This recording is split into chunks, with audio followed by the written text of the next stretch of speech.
Hi, I'm Jeff Cunningham, professor at Arizona State University, and I'm here this morning with legendary investor, philosopher, and CEO of Berkshire Hathaway, Warren Buffett. Good morning, Warren. Good morning.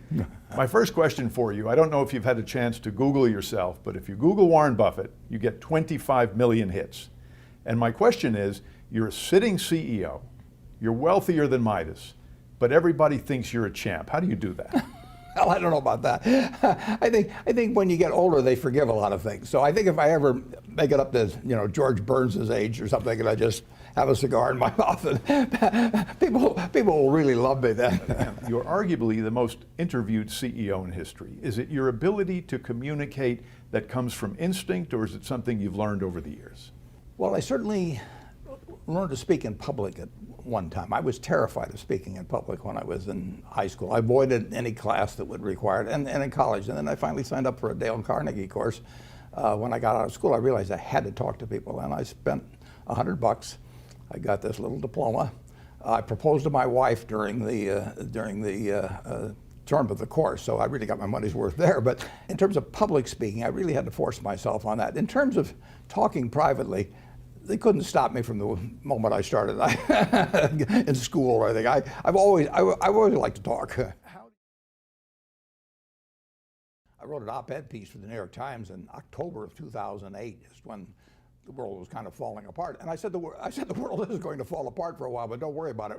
We're going to come out fine on the other side. And I said, buy stocks. And I've never been pessimistic about the United States. I bought my first stock in the spring of 1942. I was 11, and if you remember, you don't remember. No one watching this will remember, but we were losing the war at that time, and we were getting totally creamed in the South Pacific, and the Philippines fell, and the Death March at Bataan, and all of that sort of thing. It was not until the Battle of Midway, which was a little later, that things started turning around. But I was optimistic on the country then, and I've been optimistic on the country ever since. And incidentally, the Dow Jones average then was 117,000 now. No one has ever been a success betting against America since 1776, and they're not going to be a success in the future doing it either. If I didn't do what I do in my life, I would want to be a journalist. I mean, I consider myself a journalist to some extent. I assign myself a story. I say, is the Washington Post Company worth $22 a share in 1973? I say, is the BNSF Railroad worth us paying $34 billion? I assign myself the story. It's my working hypothesis that it is, but then I go and look for the facts, and I try not to be selective about the facts that I use as input. So journalism, it's fascinating. I love it. I would say that A, you should always observe that rule about not letting the hypothesis determine the story. B, you've got to learn. You've got to learn about accounting. You've got to learn about how business works if we're talking about business journalism.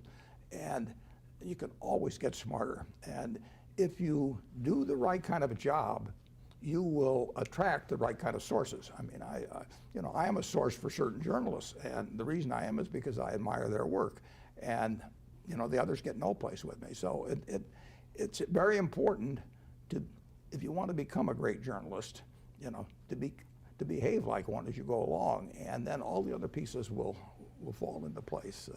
And you want to have a curiosity about business. There are so many good stories that haven't been written yet, a few of them which I know.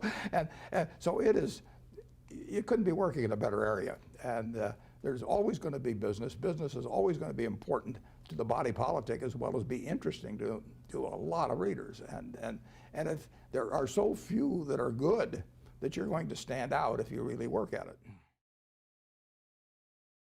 When you find bad news, I say get it right, get it fast, get it out, get it over. And get it right is important. There wasn't any question that Mosher had done it there, but to get it fast and get it out, they missed on. And so deal with you're going to get bad news. I mean, I got 330,000 people. I mean, I will guarantee you that probably dozens of them are doing something wrong right now. And I just hope I find out about it early, and the person below me finds out and lets me know if it's bad enough, and that they stop it. So you can't have a city of 330,000 without an occasional a crime of some sort. So it's going to happen, and you've got to do something about it fast when it does happen. The biggest sin in journalism that I see, and I think, incidentally, I think I probably, as a CEO, have spent more time talking to journalists than perhaps any CEO in the country. Partly that's because I'm 84, but partly because I like to talk to journalists too. But the greatest sin they commit, you've got to start a story with a hypothesis. I mean, you're looking into something because you have a working hypothesis, but you have to give up that hypothesis if it turns out not to be correct, or if it's misleading in a major way. So I always worry about the journalist that calls me. They've decided what story they're working on, and all they're looking for is confirmatory evidence. So I call it quote shopping. They'll talk to me for 45 minutes hoping they get one quote that confirms their story, and ignoring the other 43 minutes when I tell them things that should limit the story. So it's very natural. You know, you get time invested in it, you've got this working hypothesis, you know, terrible what Walmart does with their employees or whatever it may be, and you may have some people who have an interest in it feeding you a lot of material along that line. And once you've invested a lot of hours and your editor knows you've invested a lot of hours, maybe it was the editor's working hypothesis to start with. Now you got to go back and tell him he's wrong, or her. I mean, there's a lot of momentum toward a bad story. There's a lot of momentum toward a good story too. But you have to be able as a writer to say, my hypothesis is no longer correct. And all it was a hypothesis. That's no sin to say that, but it's hard. Message. So every 2 years, I write them a very simple letter. It's a page and a half. I don't believe in 200-page manuals, because if you put out a 200-page manual, everybody's looking for loopholes, basically. But a page and a half, it's very hard for them to argue about what I'm talking about. So I tell them, you know, that my reputation, Berkshire's reputation, is in their hands.